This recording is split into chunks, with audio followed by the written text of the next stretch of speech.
It is really good to be back with you this morning. I just want to say that. It's really good to be back. Thank you. Appreciate that.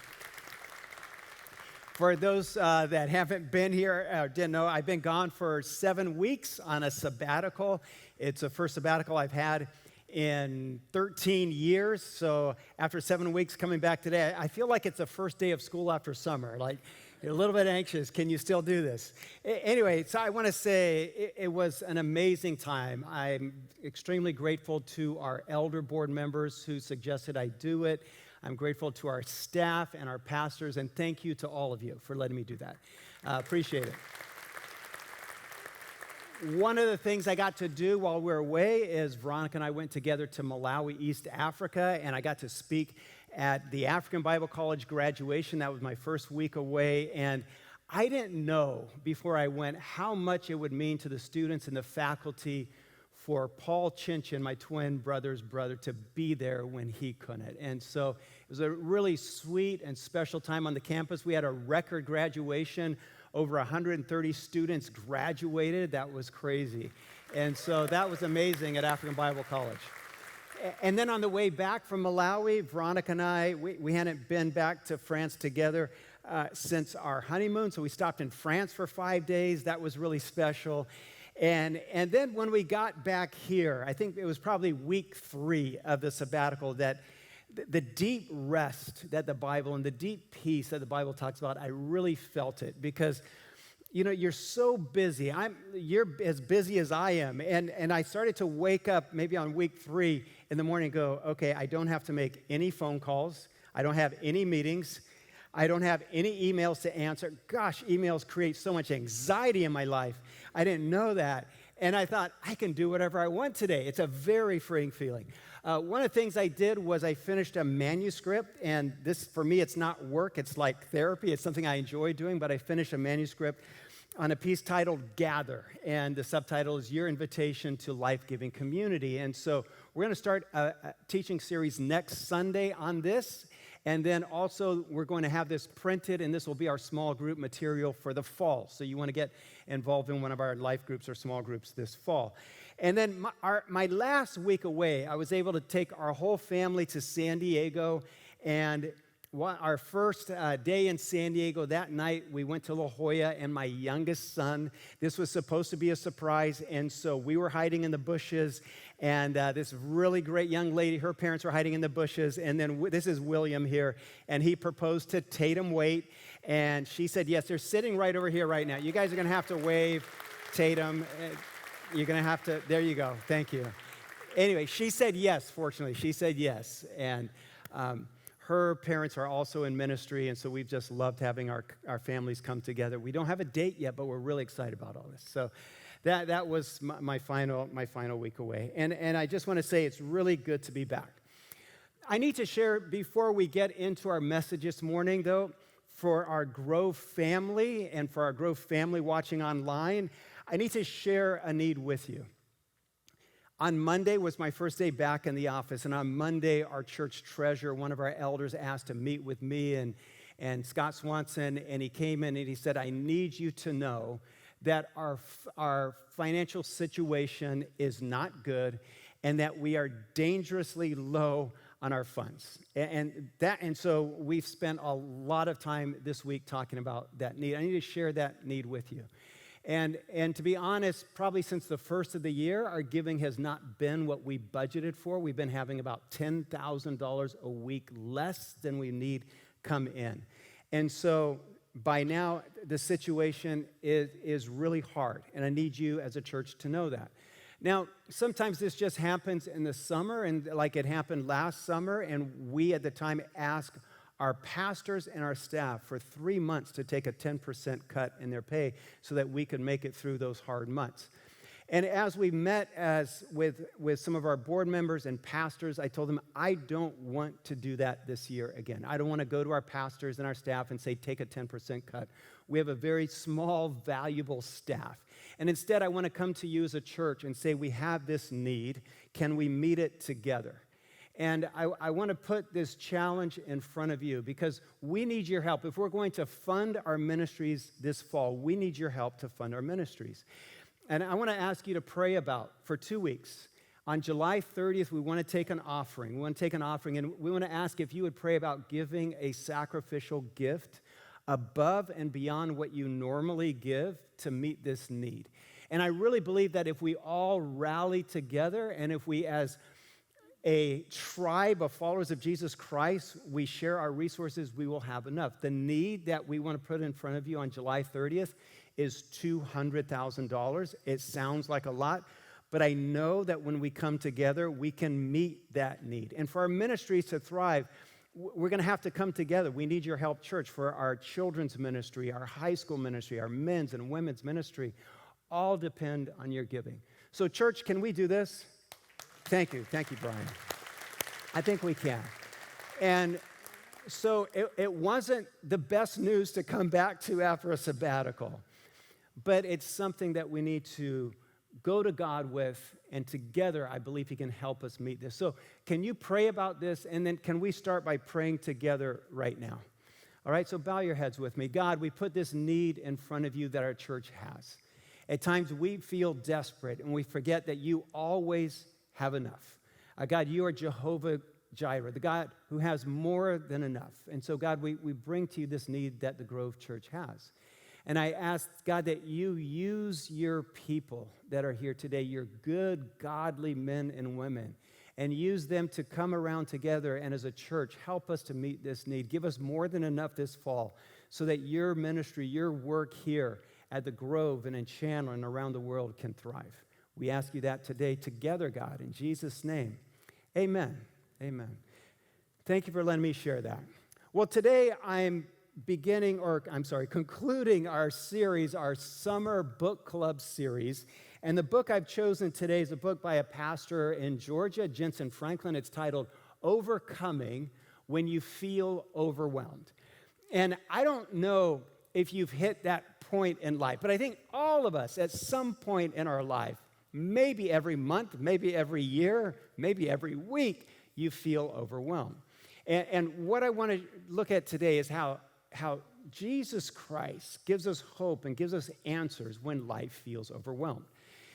For me, when I picked up this book, I was flying through, making a change in an airport. I can't even remember what city. I might have been Dallas. I think it was Dallas. And as I'm changing planes, I stop in a bookstore, and I see this book. And at the time, I felt more overwhelmed than I ever have in my life. And so I bought it. And I'll just share with you when that moment was. It was a year ago right now. A year ago this month, my identical twin brother, Paul, suddenly died. Most of you know that. And that was personally probably the hardest thing I've gone through in my life. And I felt overwhelmed, like I'm missing part of me. And then I went to Mississippi for the memorial service, and the day after Paul's service, the African Bible College Board met. They invited me for the first time to come to their board meeting, asked me to be a part of the board, and then asked if I would help lead the college from a distance as I pastored here in Arizona. And that, as I tried to get involved and give leadership, that felt overwhelming. It just felt like too much. I don't know if you ever felt like you're drowning. It just felt like it was more than too much. And then I came back, and that was the day after I came back from my brother's service is when I had to sit down with our pastors and our staff and tell them we need to cut your pay by 10% for the next 3 months at least. That felt, as a leader, I felt overwhelmed, like I can't do this, like this too much. And then because that same month, because we had learned that my brother died suddenly from a heart condition, we wanted to make sure I didn't have the same problem as an identical twin. And so for the first time in my life, I went to a cardiologist, and he examined me, and he said, well, you look pretty good, but let's get an angiogram just to check things out. And I don't know if you know what an angiogram is, but it's when they take like a car antenna and they stick it up your wrist here. I'm sure it's a little bit more technical than that. And it has a camera on the end, and they go in and they start looking around at your heart. And the good news is, as he's in there, the cardiologist says, you certainly don't have what your brother has. And then about 5 minutes later, he says, hang on, Palmer. And I'm semi-conscious. They keep you awake, kind of. I'm kind of hopped up on morphine at this time or something like that. And he says, Palmer, he says, you have blockage more than I would have thought. He says, I need to put in 2 stents. I was like, what? And I'm laying there trying to argue with him that I'm perfectly fine. He didn't answer me. Unfortunately, he just put them in. And so all of a sudden now I have a heart issue on top of everything else. I'll be honest, I felt like Job. I felt like what else could go wrong? And if there's ever a time in my life when I felt overwhelmed, it was this time last year. And that was a season of feeling overwhelmed. And I share that because it's not just me, but I'm sure there are many of you that have been through those seasons of being overwhelmed. Maybe even today, you came here today and you feel completely overwhelmed, like you have a problem in front of you, you think there's no way to solve it. I hope to show you today that through and with Jesus Christ, there is a way to overcome when you feel overwhelmed. And so I want to share some principles from Jensen Franklin's book, Overcoming When You Feel Overwhelmed. I want to start with the story of David. So when we read the Bible and we read about David, we usually think of David as being this hero that had no problems. Well, David certainly had his share of problems and issues. So the story of David's life kind of starts where he meets Goliath. Remember this? He defeats Goliath, and as he comes back into Jerusalem, crowds of people are chanting his name, and they're singing, Saul has killed thousands, but David has killed his 10,000s, and he's a national hero. But then he's on track to be the second king of Israel. But then a strange thing happens. Piece by piece, his life starts to fall apart. First, King Saul wants to kill him because he's jealous of him, and so he loses his job. It starts with that. He loses his job. He was the court musician, and he gets fired. Second, he was a warrior, and he gets fired from that job as well. And then he loses his wife. Maybe you don't know this, but David's wife was Saul's daughter, and when Saul got mad at him, he took his daughter back and said, you can't be married to her anymore. And then he loses his best friend, Jonathan. And so as he's run out of the palace, David goes to his friend and mentor, Samuel, who's a priest, and he goes to live with him. And then Samuel dies, so now his best friend dies. And so he goes to the king of, I think it was Gath is where he goes next. And he asks the king of Gath to hide him, and the king won't let him in. So he starts acting crazy at the front door of the king's palace, and he's drooling down his beard. So this is the low point of David's life. And then, out of all desperation, he goes and he hides in a cave called Adullam. And so that's where we're going to pick up the story in 1 Samuel. So picture David, desperate, on the run, overwhelmed. We read this in 1 Samuel 22. David departed from Gath and escaped to the cave of Adullam. And when his brothers and all his father's house heard it, they went down there to him. And everyone who was in distress, and everyone who was in debt, and everyone who was bitter in soul, gathered to him, and he became the commander over them. Wow. Do you picture this crowd? I have to read that again. Everyone who was in distress, and everyone who was in debt, and everyone who was bitter in soul gathered to him, and he became the commander over them. He becomes the Lord of the Flies, right? It's company loves misery, and they all gather together in this cave. Today we'll call it the cave of the overwhelmed, and that's where David is. David is completely overwhelmed. Can you sense that? He's overwhelmed spiritually, he's overwhelmed physically, he's overwhelmed emotionally and mentally. And I think, like David, none of us plan to end up in the cave of the overwhelmed, do we? None of us plan on being there. But we all put in time, whether we like it or not. If you haven't been there yet, you will be. I think the cave is where we end up when we planned on doing great things and then we failed. The cave is where you go when life falls apart. The cave is where you run when you're ashamed and embarrassed. The cave is where you end up when life feels so heavy, like you can't breathe. I don't know if you've been there. It's happened to me. But maybe this cave of the overwhelmed is where you are right now. Maybe you're overwhelmed by a sickness, or maybe you're overwhelmed by a problem in your job, or maybe you're overwhelmed because someone is attacking your character the same way Saul was attacking David. Maybe you're overwhelmed with a family problem that won't go away. Maybe you're overwhelmed by bills that you feel like there's no way you can pay them. Maybe you're a single mother or a single father and you feel completely overwhelmed. The word overwhelmed, the definition of it is to be buried underneath a huge mass. And doesn't life feel like that right now? Can't you see that in David as he goes to this cave of Adullam, that he feels like he's buried under a deep mass, and maybe you feel like that today. But here's the good news, and here's the whole point of why I'm sharing this, is that Jesus Christ has a way out.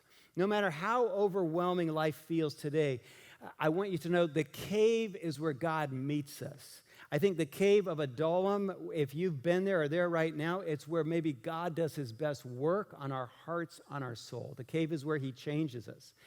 It's in the cave that David begins to write the Psalms of Lament. I'm not sure if you know much about the Psalms of Lament. Some call them the Psalms of Sorrow. Some call them the Prayers of Tears.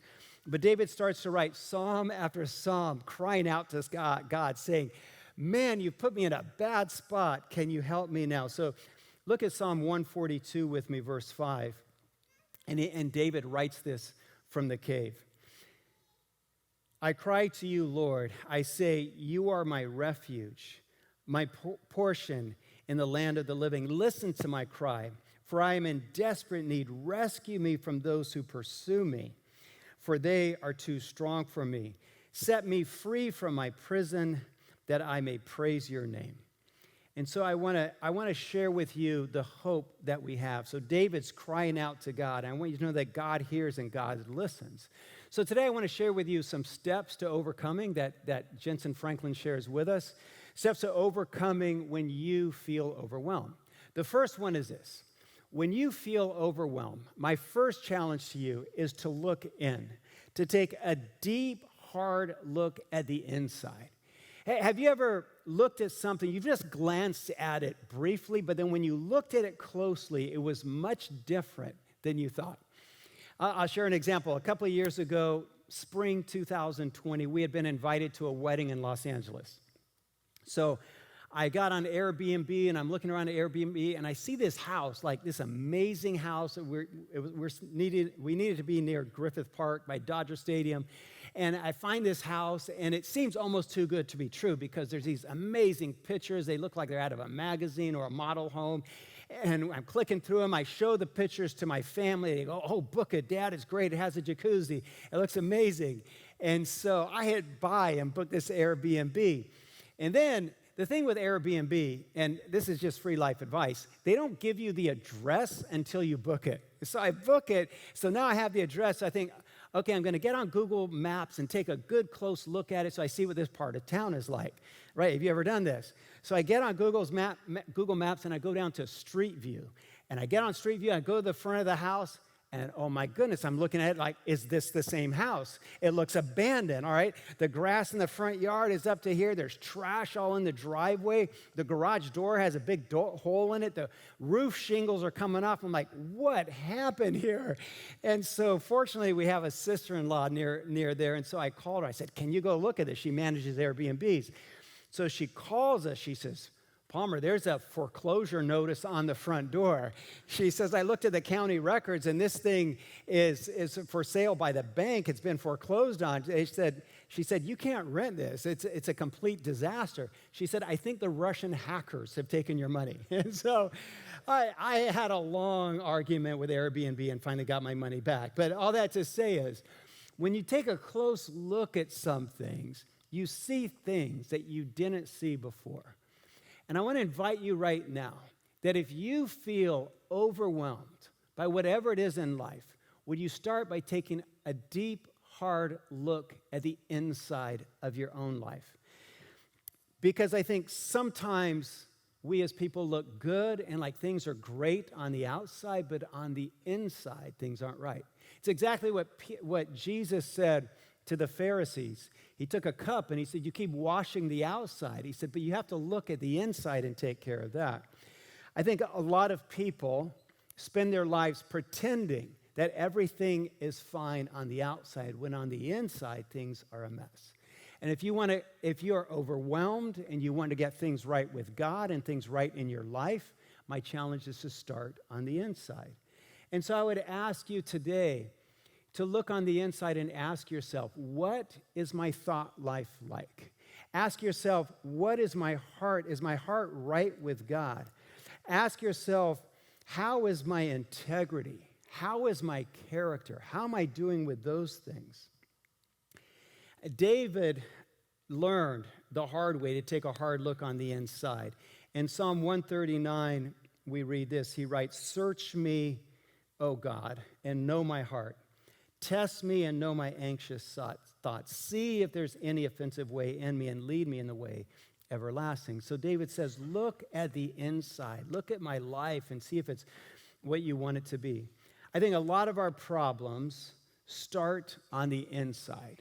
And so if you're overwhelmed today, start looking there. The Bible over and over says, guard your heart. Make sure it is right. The key to real change when you're overwhelmed is to start on the inside. In Psalm 51:10, David writes, create in me a clean heart, O God, and renew a right spirit in me.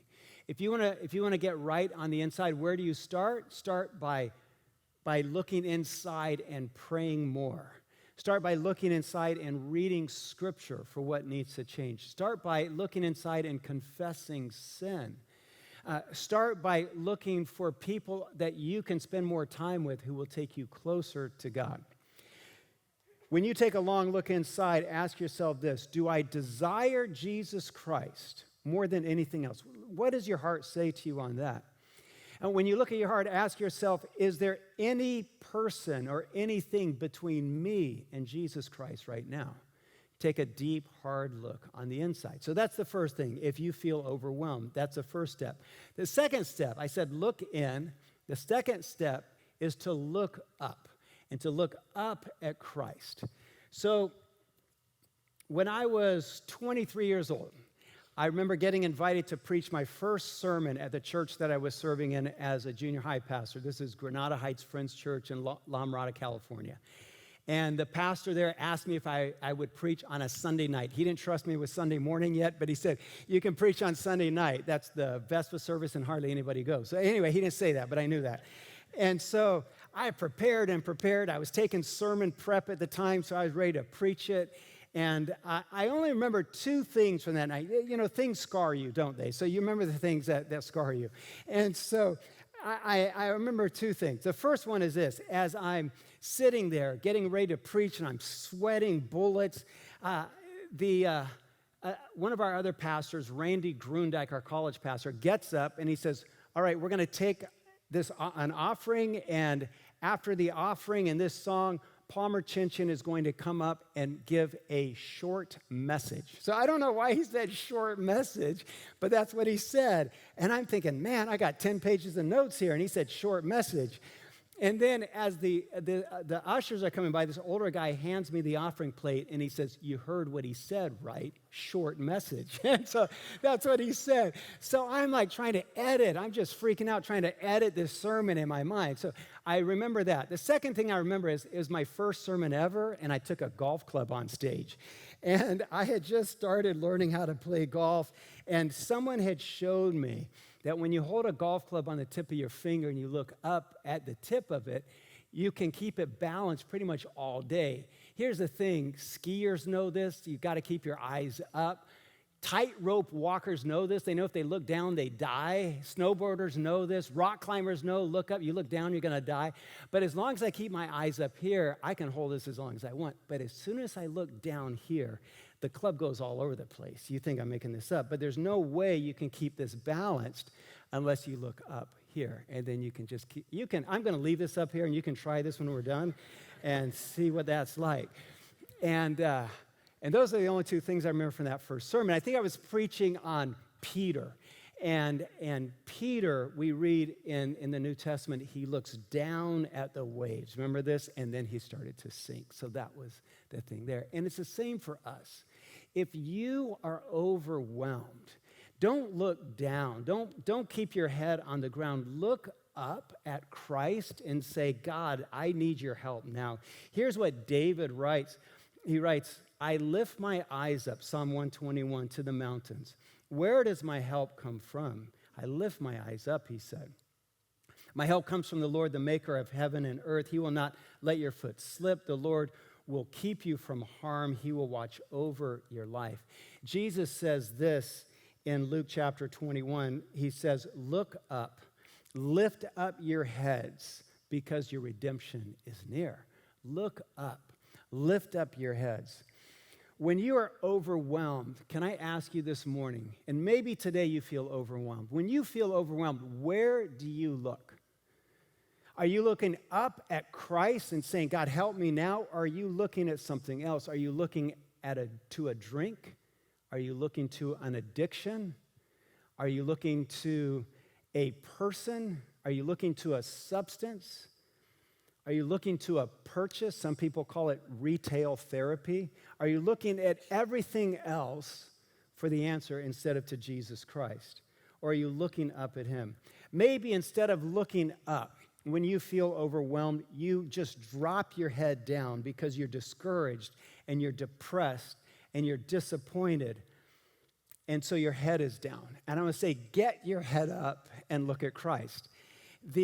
I've read that Gen Z has a trend on TikTok. There's a lot of trends on TikTok. Okay, don't worry about that. Anyway, the one that I was going to mention today is I've read that they have there's a trend on TikTok called bed rotting. Have you heard of this? So whenever you feel, they tell each other, if you feel overwhelmed, if you feel anxious or worried, then just lay in bed all day. Can I tell you, that's not going to solve a thing, all right? That's just some free life advice I'm going to give everybody this morning.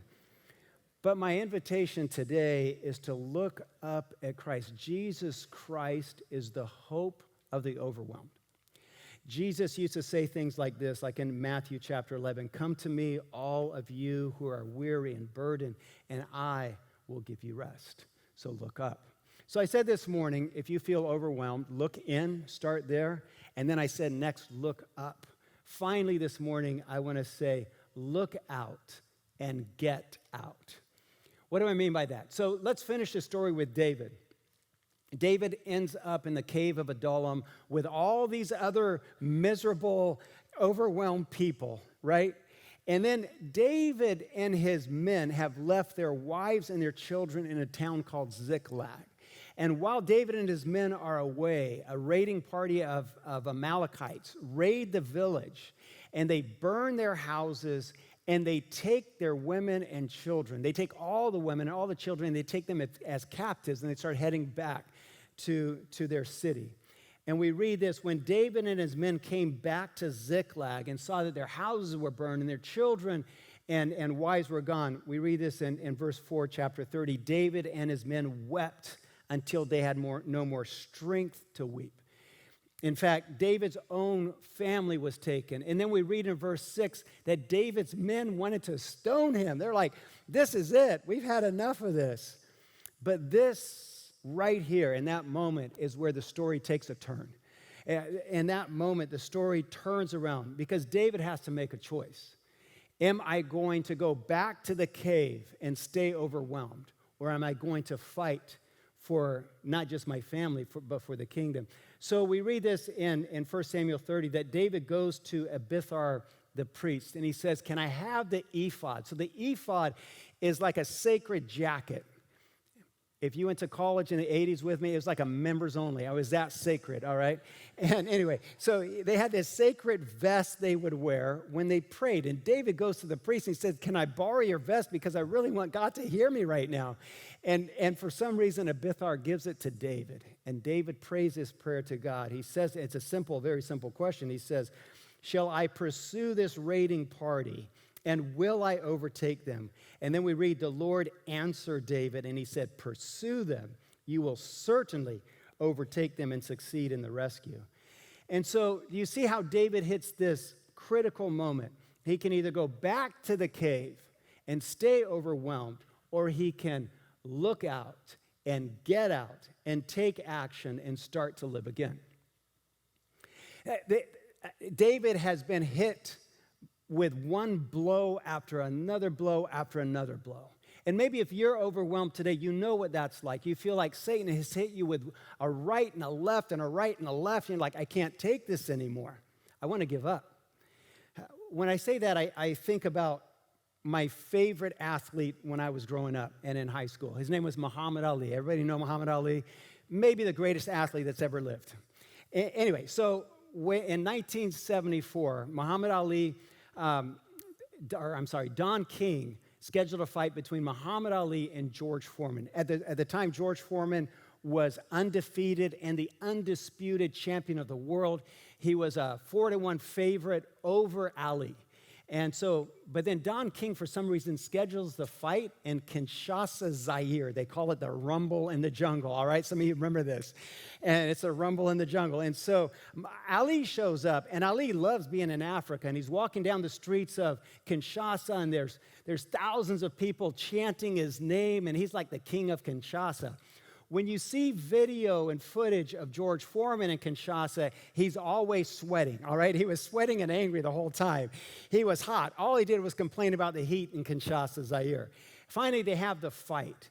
And Ali knew that Foreman was strong, so he decided to just wear him out. So Ali, when the fight started, just started doing rope-a-dope. Anybody remember this? And he just went against the ropes and balled up and just started to block punch after punch after punch, like a punching bag.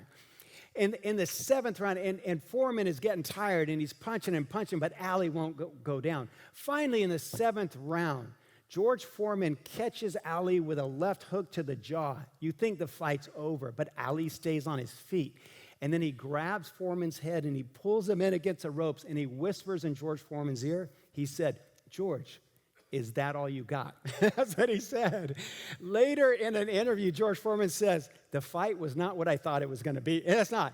That was the seventh round. The eighth round, Ali comes out with a 5-punch combination, ends with a left hook and a punch to the face, and Foreman hits the ground. And he's out. Now, don't worry about George Foreman, because now he's selling barbecue grills, and everything's fine. Everything's fine.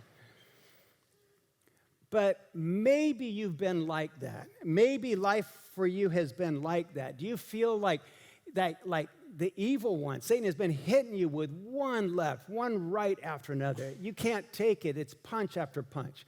Can I challenge you today, like David, like Muhammad Ali, to pull him in close and say to him, is that all you've got? All right? Is that all you got? Because with Jesus Christ on your side, you can stand up. You can stay on your feet. In Psalm 27, David writes this. He says, "The Lord is my light and my salvation. Whom shall I fear? The Lord is the stronghold of my life. Whom shall I be afraid? When the wicked advance against me to devour me, it is my enemies and my foes who will stumble and fall. Though an army besiege me, my heart will not fear. One thing I ask of the Lord, and this is all I seek, that I may dwell in the house of the Lord all the days of my life." I invite you to pray that prayer. Maybe it's time for you, like David, to get out of the cave and take action. David goes after the Amalekites. This is how the story ends. He catches this raiding party.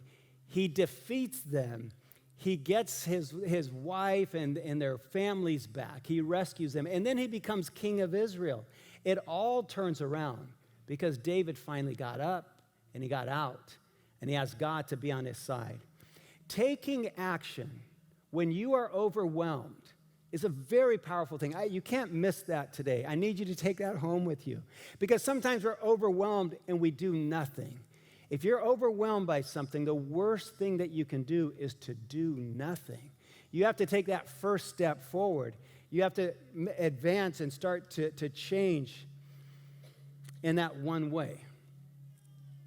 Marriage therapists say this. They say, the thing that causes marriages to fail and end is when one of the spouses believe that the other spouse cannot change. But if a spouse can show that they can change just 10% in one area, just 10%, which is a very small amount in one area, then there's hope and the marriage can make it. But you've got to take action. Sometimes we think someone else will take action. Some other force will come in and take care of this problem. I want to say no. With Jesus Christ, you take action. You take the first step forward. I want to invite our band to come on up. And I think a lot of us, like David, could sit back. We could go back to the cave, and David could have said, I'm going to give up on God's dream for me to be king. I'll just stay in the cave the rest of my life. I gave it my best shot. It wasn't meant to be. It is what it is, but he doesn't. I want to know that David doesn't give up, and God doesn't give up on you the way he didn't give up on David. I think we all need to know that if you have been overwhelmed today, God has something better. He has something new, and that you can overcome. But you have to take action. You have to get up out of the cave. You have to take that first step. And so my challenge as we end today is make the phone call. Send the email. Get the counseling. Hire the staff. Build the team. Make the investment. Rent the building. Fill out the application. Take the class. Do whatever it takes. Take the first step. Because with Jesus Christ on your side, when you are overwhelmed, I want you to know today that you can overcome.